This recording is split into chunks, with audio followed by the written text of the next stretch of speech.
더불어민주당 국회의원 경기도 안성 윤종군 의원입니다. 먼저 참석자 소개를 해드리겠습니다. 우리 경기도 광주의 안태준 의원님 참석하셨습니다. 전남 순천의 김문수 의원님 참석해 주셨습니다. 지금 김병기 원내대표 정비실장 맡고 있는 정희찬님 참석해 주셨습니다. 오늘 룸살롱 접대 의혹을 가지고 있는 지기현 판사의 교체와 공수처의 신속하고 강력한 수사를 촉구하는 기자회견을 갖게 됐습니다. 우리 국민 여러분과 언론인 여러분께 한번 여쭤보고 싶습니다. 어떤 범죄 혐의자가 큰일을 앞두고 6년간 잘 쓰던 휴대폰을 교체했다면, 그리고 또 관련된 의혹이 제기되었을 때 3달밖에 안 쓴 휴대폰을 또 교체했다면 정상적인 행위일까요? 정상적인 수사기관이라고 한다면 범죄 혐의가 짙은 이런 행위에 대해서 강력한 수사를 하게 될 것입니다. 이 사람은 다름 아닌 지기현 재판관 얘기입니다. 지기현 판사는 윤석열 구속 취소를 청구하던 당일 6년간 잘 쓰던 휴대폰을 교체했습니다. 그리고 유흥업소인 룸살롱 접대 의혹이 제기되자 이틀 만에 3달밖에 안 쓴 휴대폰을 또다시 교체했습니다. 숨기려는 자가 범인일 것입니다. 은폐하려는 자가 범인일 것입니다. 그럼에도 불구하고 대법원 윤리감찰관실은 봐주기로 일관했습니다. 지기현 판사는 국민의 신뢰를 잃었습니다. 대법원의 국민 불신 또한 초래하고 있습니다. 이에 우리 더불어민주당의 최초로 지기현 판사의 룸살롱 접대 의혹을 제보받은 당사자인 정희찬님의 진실을 밝히는 기자회견을 갖도록 하겠습니다.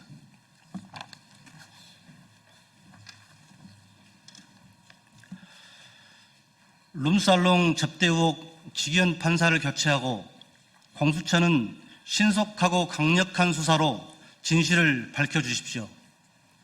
내란 재판관 지기현 판사의 내란 동조 행위에 분노를 금할 수 없습니다. 내란 우두머리 윤석열을 구속 취소한 당사자입니다. 윤석열을 단 한 차례도 출석시키지 않고 궐석 재판을 허용하고 위헌법률심판제청 재판에는 출석시키며 재판 쇼핑을 돕고 있습니다. 단 한 차례의 공개 재판도 하지 않은 것과 더불어 지난 4월 14일부터 9월 26일까지 주일에 총 18차에 걸쳐 재판을 진행하고 있을 뿐입니다. 박근혜 국정농단 재판부가 주 3회 총 105차례 재판을 진행한 것과 비교한다면 재판 태업이나 다름이 없습니다.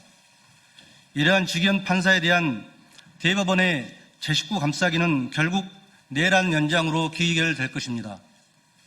저는 지난 5월 지기현 판사 룸살롱 접대 의혹을 더불어민주당에 처음 제보한 당사자입니다. 윤석열이 삭발된 3월 8일 새벽 평소 알고 지내던 제보자로부터 지기현의 룸살롱 접대 사진을 처음 제보받았을 당시에는 국회의장실 정무기획 비서관으로 근무하였습니다. 이후 제보자로부터 사건 전반에 대한 상황을 청취하고 해당 룸살롱을 현장 확인할 당시인 4월 29일에는 사인 신분이었습니다. 지난 6월 15일부터는 더불어민주당 원내대표 정무실장으로 근무하고 있습니다. 저는 이 사건과 관련하여 지금까지 참고인 신분으로 2차례 공수처 수사를 받았습니다. 대법원의 신속한 윤리감찰 결과 발표와 공수처의 적극적인 수사를 기대했습니다. 또한 저에게 사진을 보내온 제보자의 신원 보호를 위해 그동안 침묵하였습니다. 그러나 오늘 대법원 감사위원회는 현재까지 확인된 사실관계만으로는 직무관련성을 인정하기 어렵다는 심의 결과를 발표하였습니다. 아울러 대법원 윤리감사관실은 대상 백관 지기현은 법조 선배로서 법조인이 적은 지역에 홀로 내려와 일하는 후배들인 이들을 격려하며 밥을 사주며 친분을 가지게 돼 코로나 전까지 1년에 한 번씩 만났다며 평소 대상 법관이 비용을 지불하며 후배인 동석자들과 1차에서 함께 술을 마시는 사이라고 밝혔다는 입장을 발표했습니다. 이는 제가 제보자로부터 받은 제보 내용과 명백히 배치되는 것입니다. 첫째, 제보자는 1년에 한 번이 아니라 지난 수년간 본인이 직접 20여 차례 룸살롱 접대를 했다고 말했습니다. 둘째, 대상 법관 직위원이 비용을 지불한 것이 아니라 제보자가 비용을 지불했다고 말했습니다. 셋째, 1차에서 식사와 술을 마시는 사이 수준을 넘어 회원제로 운영되는 수백만 원대의 비용이 드는 룸살롱 접대임을 분명히 말했습니다. 제보와 관련된 상세한 사건 일지는 아래와 같습니다. 2025년 3월 8일, 3월 7일 윤석열 석방 다음날 새벽 00시 59분 카톡으로 제보자와 직위원을 포함한 3인이 함께 있는 사진을 저에게 보내왔습니다. 이 사진은 노정면 의원께서 공개했던 사진입니다. 2025년 4월 29일 18시경 여의도 모 식당에서 저는 제보자와 만났습니다. 제보자와 직위원이 윤석열 석방한 이유를 이해하지 못하겠다. 직위원과의 사적 관계를 이야기하며 직위원과 해당 룸살롱인 그레이스에서 최소 7회 갔으며 그 외에도 10여 차례 이상을 현재는 폐업한 다른 룸살롱에 갔음을 말하는 것입니다. 비용은 늘 제보자 본인이 지불했으며 직위원과 함께 수차례 골프도 쳤음을 저에게 말해왔습니다. 정확한 팩트체크를 위해 현장을 직접 확인하고자 제보자에게 룸살롱 상호와 주소를 요청했습니다. 2025년 5월 1일 제보자로부터 해당 룸살롱 상호명과 주소를 카톡으로 받았습니다. 2025년 5월 6일 제보자가 직접 룸살롱을 예약해 주었고 제3자가 해당 룸살롱 내부 사진을 촬영하게 된 것입니다. 2025년 5월 14일 국회 법사위원회에서 김기표 국회의원이 해당 룸살롱 사진을 최초 공개한 것입니다. 저는 2025년 9월 10일과 9월 19일 2회 참고인 신분으로 공수처 조사를 받았습니다. 이 자리에서 공수처 검사는 대법원에 윤리감찰 결과를 3차례 요구했으나 대법원이 답변을 주지 않고 있어 수사에 난항을 겪고 있다고 말했습니다. 직위원 관련된 사건의 참고인 조사 등 실질 조사는 본인이 처음이라고 말했습니다. 결국 제 식구 감싸기였습니다. 제보자로부터 직접 들은 진실이 이러함에도 대법원은 진실을 외면하고 사건을 축소, 은폐하고 있습니다. 공수처 검사가 제게 분명히 말했듯이 공수처가 3차례 감찰 결과를 요구했을 때도 대법원은 전혀 협조하지 않았습니다. 이제 와서 공수처 수사 결과 후 처리하겠다는 것은 진상규명의 의지가 없음을 분명히 한 것입니다.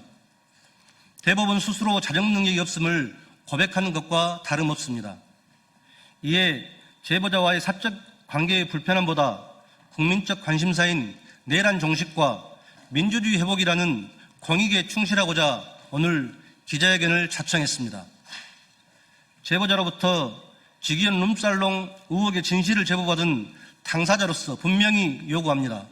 첫째, 룸살롱 의혹의 당사자이자 내란 우두머리 윤석열을 구속 기소한 직위원은 더 이상 재판관의 자격이 없습니다. 즉시 법복을 벗고 공수처 수사에 성실히 임해야 합니다. 둘째, 직위원은 국민의 신뢰를 잃었습니다. 대법원의 신뢰 위기를 초래하고 있습니다.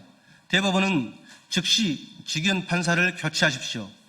셋째, 공수처 수사가 답입니다. 공수처는 신속하고 강력한 수사로 진실을 밝혀주십시오. 이상입니다. 예, 숨기려는 자가 범인일 것입니다. 은폐하려는 자가 범인일 것입니다. 국민의힘이나 다른 곳에서 당직자로 현재 일하고 있기 때문에 메신저 공격을 할 것이 자명합니다.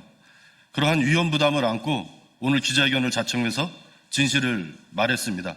우리 언론인 여러분께서도 진실을 밝히는데 많은 도움 주시면 감사하겠습니다. 제보자와 주고받은 모든 카톡 등 자료는 공수처에 이미 제출을 했습니다. 우리 기자 언론인 여러분께서도 진실 밝히는데 많이 협조해 주시기를 부탁드리겠습니다. 예, 이상으로 기자회견 마치겠습니다. 감사합니다. 자, 그러면 지금부터 잠시만 주목해 주시기 바랍니다. 제가 구독자분들을 위해서 선물 하나를 준비했는데요. 제가 항상 여러분들께 드리는 말씀이 있습니다. 뉴스만 평소에 잘 챙겨보셔도 돈이 되고 돈을 벌 수 있다라고 말씀을 드렸는데요. 여러분들은 여기 보시는 삼성전자 뉴스를 보고 어떤 생각이 드세요? 아니면 정치인들의 뉴스, 날씨 뉴스를 보고는 어떤 생각이 드시나요? 그냥 뉴스만 보고 끝내는지 아니면 이 뉴스를 어떻게 이용할 수 있는지 이 부분을 고민하고 계시는지를 되물어보고 싶습니다. 그 이유가 뭐냐 하면 제가 지난번에 여러분들께 뭐라고 말씀을 드렸었죠? 지금은 반도체 섹터를 눈여겨보셔야 한다고 말씀드렸습니다. 그리고 나서 이런 썸네일들을 뉴스를 통해서 많이 보셨을 겁니다. 반도체 내용이 이슈가 됐을 때 부자들은 어떻게 생각할까요? 반도체 관련주들은 뭐가 있는지, 어떤 종목이 가장 좋은지, 어디에 투자해야 돈이 몰리는지 자연스럽게 생각한다고 제가 말씀을 드렸죠. 그 이유가 뭐냐 하면 부자들이 봤을 때는 이슈가 곧 돈으로 이어지고 그 이슈가 나에게 돈을 벌어준다는 경험적 확신이 있기 때문에 부자들은 항상 이런 사회적 이슈를 관심 있게 챙겨본다고 제가 말씀을 드렸습니다. 이번에도 마찬가지인데요. 제가 지난번에 시청자분들과 함께하는 주식으로 수익 내기 이벤트를 진행했었죠. 당연히 100% 무료로 진행을 했었고요. 여기 보시면 아시겠지만 제가 지난번에도 구독이라고 보내주신 모든 시청자분들께 반도체 관련주 중에 가장 크게 급등할 딱 한 종목, 많은 종목도 아니라 한미반도체 한 종목을 여러분들께 추천드렸어요. 그러면서 여기 나와 있는 대로 정확히 얼마에 매수해야 하는지, 그리고 수익률이 어느 정도 나왔을 때 팔아야 하는지를 이런 부분들까지 여러분들에게 정확히 알려드렸었는데 지금 실제로 어떻게 되었다? 오른쪽을 보시면 아시겠지만 제가 지난번 문자 발송으로 이 한미반도체를 소개해드리고 나서 실제로 이렇게 5배 이상 어마무시한 상승이 나왔습니다. 100만 원만 투자를 했어도 무려 500만 원이 넘는 수익금이 생긴 거죠. 그래서 당시에도 굉장히 많은 분들이 제가 드린 이 한미반도체로 수익을 내실 수가 있으셨을 텐데요. 또 최근에도 두산에너빌리티라는 종목을 소개해드리고 2배가 넘는 상승이 나와주었습니다. 다시 한번 축하드린다고 말씀을 드리겠고 이번에도 마찬가지입니다. 앞으로도 2025년, 2026년 계속해서 기대해볼 섹터는 AI입니다. 그 중에서도 AI 반도체는 그 누구도 부정할 수 없는 미래성장 산업입니다. 그러면 우리가 어떻게 생각해 볼 수 있을까요? AI 반도체 종목 중에 앞으로 크게 대장 역할을 하면서 10배 이상 급등할 수 있는 템베거 종목을 지금부터 열심히 추적해야 한다는 겁니다.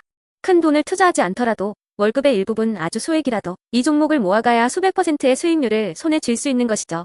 지금 여러분이 보고 계시는 이 유튜브 또한 AI 반도체와 아주 밀접한 연관이 있고 반도체야말로 대한민국의 핵심 산업으로 앞으로 더더욱 시장은 성장할 수밖에 없습니다. 또한 현재 이재명 정부는 코스피 5천을 공약으로 상법 개정까지 단행하면서 우리 주식시장을 살리려고 많은 노력을 다하고 있습니다.